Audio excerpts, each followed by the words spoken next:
Thanks for joining us. You're watching ARIRANG News Break, live from Seoul. I'm Han-daeun. Korea is seeing another day of sweltering hot weather, and for the first time in the country's history, the entire nation is now under special heat wave advisories. According to the weather agency, this is the first time that either a heat wave advisory or a heat wave warning has been issued for the whole country. As of 2:30 p.m., there's a heat wave warning in place for Seoul and much of the rest of the country, including Gangwon, Chungcheong, Jeolla, and Gyeongsangdo provinces, while a heat wave advisory has been issued for Incheon and Jeju-do Island.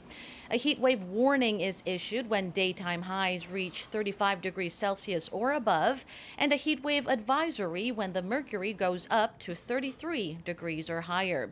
Gyeongsangbuk-do had the hottest afternoon, with temperatures in the cities of Gyeongju and Chilgok soaring to 37 degrees. The scorching heat is expected to last until the end of the month. At the nation's top office, President Park Geunhye sat down with the newly elected leaders of the ruling Saenuri Party, where they sought ways to rev up cooperation between the government, the party, and the presidential office to better work for the public. With the deadly heat wave continuing to hold Korea in its grip, reforming the nation's decades-old electricity billing system took center stage. Saenuri Party's new leader, Lee Jung-hyun, suggested three-way talks on reforming the billing system that unnecessarily puts heavy financial burden on citizens. Under the current system, a four-person household that keeps the air conditioning on for 8 hours a day will see their electricity bill soar up to nearly $300 a month. President Park promised to announce a follow-up measure on the issue. She also sought cooperation from the political realm on passing urgent economy bills directly related to people's day-to-day lives, like a labor reform bill and a recently proposed fiscal stimulus plan. On the other side of the political aisle, Korea's main opposition party has warned of a new Cold War era should South Korean government go ahead with its decision to station a THAAD missile defense system battery on the peninsula.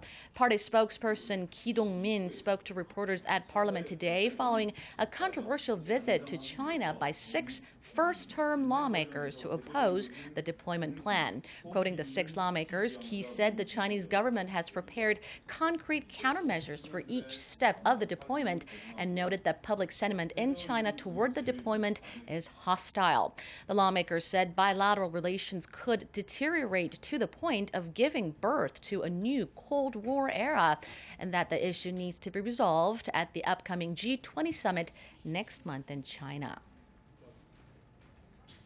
As many had expected, the Bank of Korea has held its key interest rate steady at 1.25%. The decision comes amid lingering economic uncertainties faced by Korea at home and abroad. We get more on that from our Hwang Ji-hye.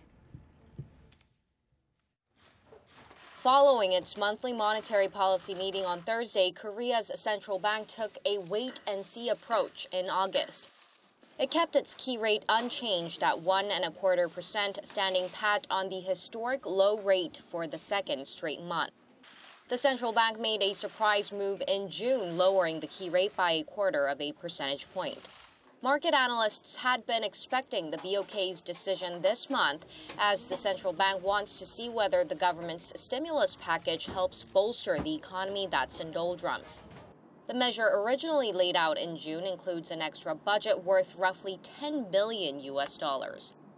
Uncertainties also linger over snowballing household debt, while concerns are mounting that the government's corporate restructuring drive and anti-corruption law due to come into force next month could hurt consumption towards the end of this year. And conditions abroad are far from rosy. The central bank has its hands full with a possible rate hike on the cards in the U.S. and Britain's decision to leave the European Union. But facing growing calls for more easing, eyes are now focused on the central bank's next move. The Korean economy grew in the 0% range for the third straight quarter in the April to June period from a quarter earlier, fueling concerns Korea is stumbling into a low-growth rut. Hwang Ji-hye, ARIRANG News. Now to the latest action from the 2016 Rio Olympics. Day 5 was another triumphant day for South Korea with 3 more medals in the bag. Our Yoon-shin shows us the big moments. It's now day 5 of Rio 2016, and as the days go by, this year's Olympics only get more exciting. Adding 3 more medals on Wednesday alone, it was an especially great day for South Korea. Claiming victory in the men's 50-meter pistol event to secure the nation's 4th gold, veteran shooter Jin Jong-ho set a new Olympic record with a score of 193.7. The 36-year-old is also the first marksman to ever win 3 straight gold medals in men's or women's shooting. The nation also added 2 bronze medals in men's judo and men's fencing. Taking on Marcus Niemann from Sweden, world number 1 Kwak Dong-han captured bronze in the 90-kilogram class through a swift ippon.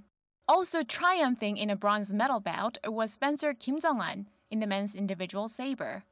On top of the medal collecting, South Korea defeated Mexico 1-0 in their final group stage match in men's football.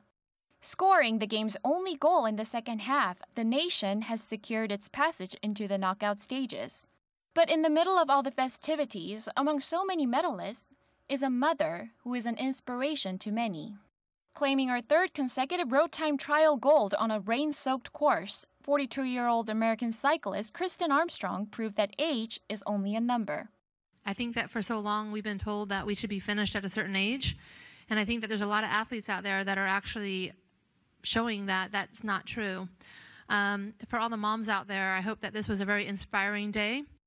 After retiring to start a family, and after fairly recent multiple hip surgeries, Armstrong made another comeback last year to yet again prove her golden caliber. Motivating the crowds and encouraging millions, her strong return highlights the true spirit of the Olympics. Yoon-shin, ARIRANG News.